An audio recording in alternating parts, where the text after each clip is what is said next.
The conference center rose like a monument of glass and steel, its facade reflecting a city addicted to innovation. Neon banners rippled in the morning breeze, each displaying a different slogan, each more confident than the last. Phrases like "accelerate the future" and "the next voice of tech" flared against the windows. Inside, people moved like clockwork. Suits, heels, polished smiles. Every name badge scanned. Every wristband activated. He moved among them unnoticed. His coat was slightly wrinkled. His shoes clean but worn. A satchel hung from his shoulder, leather cracked at the edges, holding more paper than electronics. He passed through registration with a nod, bypassing the line with a glance so sure the staff assumed he belonged, just not sure where. He entered Hall C quietly. Rows of chairs stretched before a wide stage, spotlights off for now, microphones waiting like weapons. The screen displayed a countdown. 17 minutes until the keynote. The keynote that bore his name. Or at least the name they'd built around his ideas. He sat in the third row, left side. Not a power seat. Not the middle. The seat of someone who wanted to see clearly, not be seen. Around him, the crowd gathered. Voices floated through the air. I heard they're launching a framework based on Turner's model. I read the white paper again last night. Changed the way I think about distributed cognition. No one's ever met the guy though. Probably just a myth. He listened. He had heard it all before. On stage, technicians tested mics. A woman in a headset handed a speaker his cue cards. He held them tightly, sweating through his tailored jacket. He had rehearsed the talk for weeks. Memorized the phrasing. Learned to emphasize certain lines like revelations. Lines he hadn't written. Lines he'd only just begun to understand. Because the talk wasn't his. It was the man's in the third row. 6 years earlier, that man had published a 200-page thesis under the name J.D. Turner. No photo. No institutional tie. Just a Creative Commons license and a request that anyone who used it try not to pretend you invented it. They hadn't listened. Now, those ideas were being sold back to the world with new names, new logos, and new authors. But the design? Still his. Still unmistakable. He opened his notebook. The paper was thin, the lines slightly blurred from years of handling. He flipped past diagrams, code frameworks, sketches of systems no one had built yet, not because they were impossible, but because they were too quiet to sell. He found the page. The original keynote. Written long before the summit existed. Same thesis. Same analogies. Even the same joke, one he had never told aloud. His pen hovered above the paper. He didn't revise. He didn't need to. Everything that mattered had already been said. All that remained now was to see who dared say it in his place. The lights dimmed. The crowd leaned forward. The stage came alive. And as the first speaker stepped into the glow, eyes scanning a crowd he assumed was his to impress, a single line flashed across the screen. Framework inspired by J.D. Turner. The man in the third row tilted his head. His lips curled, not into a smile, but into recognition.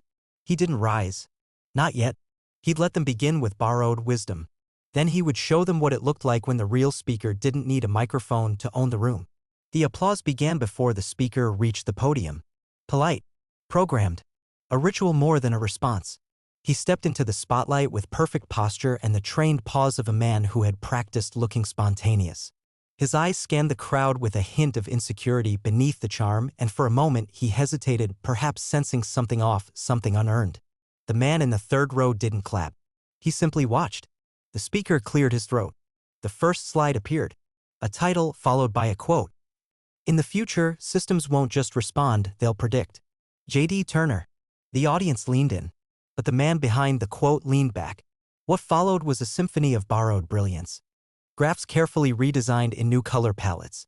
Models renamed for brand alignment. Terms simplified for market appeal. The crowd responded to each point with nods and scribbled notes. Phones lifted to capture slides, flashes of insight stolen in real time. None of them knew they were listening to a shadow. They called it a keynote. But it was a reflection. A polished echo of a voice they'd never bothered to find. Backstage, the production crew monitored the flow. No one questioned the speaker's credentials. He had the lanyard, the slot, the media kit. He was safe. Marketable. Predictable. In the third row, the creator turned a page. He had seen this before, not just in this room, but in boardrooms, in venture pitches, in press releases quoting paragraphs lifted directly from his papers. He wasn't angry anymore. He had moved past that. Past the urge to correct. He was waiting. Because something was about to crack. It happened 15 minutes in. The speaker reached a diagram, the most famous from Turner's model. A triple helix system of data flow and adaptive response. The image rotated gently on the screen behind him, animated by a design team that hadn't understood its balance. He tried to explain it. He got it wrong. Not just slightly. Fundamentally. He reversed the causality. Swapped sequence for consequence. Turned a predictive model into a reactive mess. The creator's pen scratched softly against the page. Then stopped. Someone 3 rows back tilted their head. Confused. A woman in the second row frowned, flipping through a printout. Whispers began to stir like wind before a storm. And then from the back, a voice, low but clear. That's not how the Turner model works. The speaker paused, blinking, laughing nervously. Well, there are interpretations. The voice didn't respond, but silence did. Heavy, inescapable. All eyes turned to the source of the interruption. They saw him for the first time. Not because he stood out, but because he didn't move. Because he was steady. Unbothered. He met the speaker's gaze. And for the first time in the room, it wasn't the speaker who held the power. It was the man without a badge. Without a microphone. Without a stage. He had built the theory. Lived inside its framework. Refined it through failure, not funding. And they were just now realizing. The real speaker had been in the room the whole time. The silence didn't break immediately. It settled into the room like fog, clinging to the corners, muffling the lights and the logic. The speaker stood frozen in the beam of the projector, caught not by technology, but by something older, exposure. No one moved. Not the executives in the front row with phones resting on their laps. Not the interns with wide eyes and highlighted programs. Not even the production crew watching from backstage with headsets tilted slightly, wondering whether to cut the feed or let it play. The man in the third row didn't stand. He didn't raise his voice. He simply flipped another page of his notebook and looked up, not with challenge, but with quiet permission. The speaker shifted, tried to recover. He turned to the next slide, another quote. Another attribution. Another idea borrowed from the same well they'd left untended for years. This time, the quote was misattributed entirely. A woman in the second row noticed. Her eyebrows drew together. A man near the aisle opened his phone and searched the phrase. His screen lit up with the truth. A dozen articles. A research paper. A name, J.D. Turner. And then, at the very bottom of the search results, a photograph. A conference panel from years ago. Low resolution. 3 men in folding chairs. The one in the middle? The man sitting in the third row. His face hadn't changed. Just aged into something sharper. More still. The audience began to shift. Not en masse, not loudly, but one by one. Heads turned. Conversation sparked under breath. Some took out phones to verify. Others leaned toward colleagues. The speaker stammered. I was told these frameworks were public domain. Collaborative. A voice from the side, older, firm, answered quietly. They are. But the origin isn't. Another silence. He felt it now. The separation between knowing a theory and understanding the mind that made it. Between delivering a talk and living the reason it needed to be spoken. The man in the third row finally stood. No flourish, no gesture. He simply walked toward the edge of the aisle. The room parted without cue. No one asked his name. No one stopped him. Because somewhere between the slide deck and the truth, the room had changed sides. He approached the stage, stopped short, not to ascend it, but to stand level with it. He looked at the screen, at the diagram twisted into corporate simplicity, and reached for the pen in his coat. From his satchel, he unfolded the original chart, drawn by hand, margins marked with small questions only creators ask themselves. He held it up. Nothing more. Said everything. The moderator at the edge of the stage, unsure but compelled, stepped forward and offered him the microphone. He didn't take it. He pointed to the chair on stage, the one labeled guest expert, then turned it slightly, just enough to face the crowd, not the spotlight. Only then did he sit. The projector faded to black. The room remained lit, and for the first time that morning, everyone listened. Not because of volume, because of presence. He didn't speak for several minutes.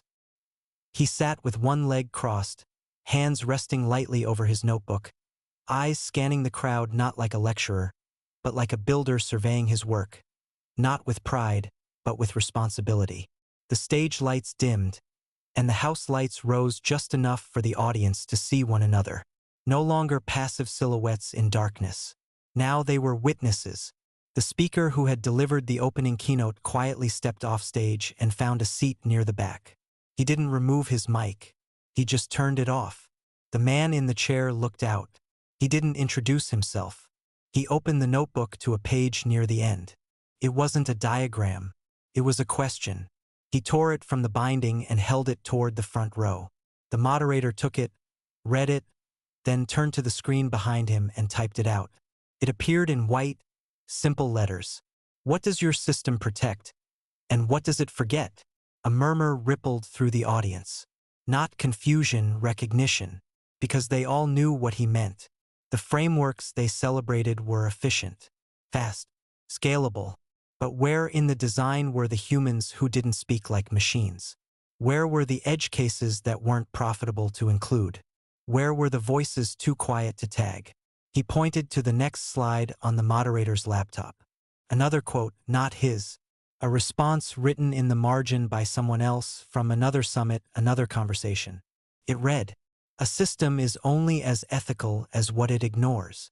He nodded, then flipped another page, and another, each time handing off a new question, each one more precise than the last.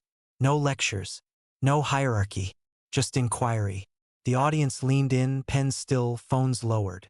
What began as a correction became something larger.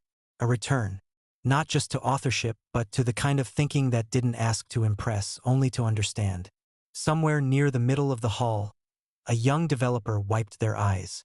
Not out of emotion, out of realization that the frameworks they had trusted so deeply were built on foundations they'd never questioned. The man never said his name. He didn't need to. They knew it now. Not just as an author, as a presence. Not an influencer, an architect. After 40 minutes, he stood, closed the notebook, handed it to the moderator, then walked down the steps, past the rows of stunned silence, past the open mouths that had no applause, only breath. He exited through the side of the hall, not the rear. No escort, no camera, just quiet footsteps over carpet and tile. Outside, the wind picked up, and somewhere behind the glass walls, the audience sat still, their frameworks changed.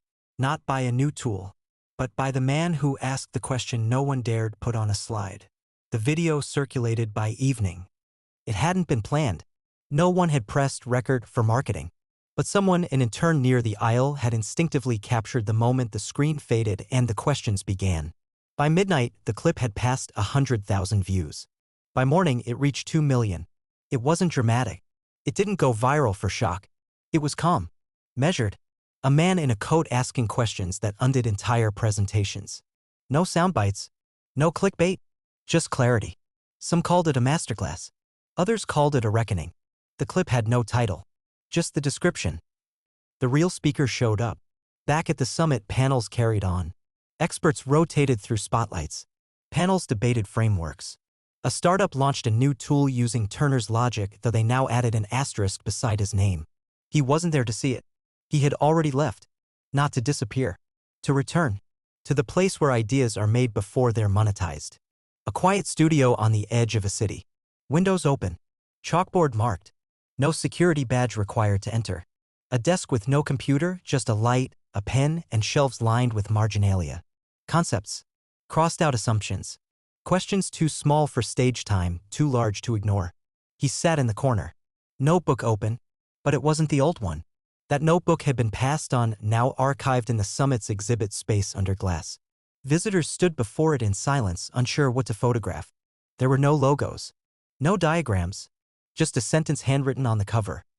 If they quote you, make sure they understand you. At his desk, he wrote again. Not a theory. Not a rebuttal. Just a new question. Behind him, the door opened. A young woman entered, holding 2 notebooks and a breath full of hope. She was early an engineer, still unsure if she belonged in this room. But he had invited her. Not because she had credentials. Because she had asked the right question after the keynote ended. He gestured toward the desk opposite his. She sat. He didn't speak. He handed her a page, not to teach, but to begin. Outside the studio, the world kept moving. Algorithms updated. Conferences unfolded. Names rose and fell. But here, inside this space, the future wasn't predicted or branded. It was being shaped one question at a time. Not for the spotlight, for the structure. The award arrived without ceremony. A plaque, sleek and understated, engraved with words that tried to be profound, for contributions to the field of cognitive systems. It came in a plain box, couriered to the wrong address. It sat untouched for days in the front office of a building he hadn't walked into in a decade. He never picked it up. Because by the time the world was ready to recognize him, he had already moved on. Recognition had never been the goal. Understanding was. And now, in the small studio tucked behind a community college's research annex, he found something closer to legacy than any stage could offer. A table, 2 notebooks, and 3 new students. They didn't call him professor. They didn't call him sir. They called him nothing. Because he had never introduced himself by name. Only by the questions he asked. Each morning, he arrived early. Unlocked the door with a key that didn't fit any official record. Brewed coffee in a pot with no brand. And sat by the window with the notebook open to a fresh page, waiting not for inspiration but for someone else to ask him where to begin. They always did. The world outside grew louder. The model he had created now powered systems he would never touch. His diagrams were etched into textbooks, but the footnotes never led to him. Even as think tanks quoted his logic and venture capitalists circled his words like prey, he refused to re-enter the noise. He chose stillness. Because that's where ideas breathe before they're stolen. The summit never invited him again. They didn't need to. Because the one talk he gave, without mic, without badge, without title, became something they couldn't replicate. They had captured it, replayed it, transcribed it. But they couldn't continue it. Because it didn't end in a thesis. It ended in a blank space. A space waiting for the next voice. Not louder. Truer. One night, he left a note on the blackboard. A question not from a paper, not from a book, but from a memory. If a system forgets its creator, can it still learn? In the morning, the question remained. But he didn't. The chair was empty. The notebook gone. And in its place, a folder. Inside, diagrams, essays, footnotes scribbled with names of students he had watched grow sharper than him. Margins filled with their notes. Questions. Errors. Progress. No instruction. No goodbye. Just a final sentence. It's yours now. Ask better. And somewhere, at the edge of a conversation about the future, someone would ask, "Where's the real speaker?" And someone else, maybe one of them, would answer not with a name but with a page. And a question that had never been asked before.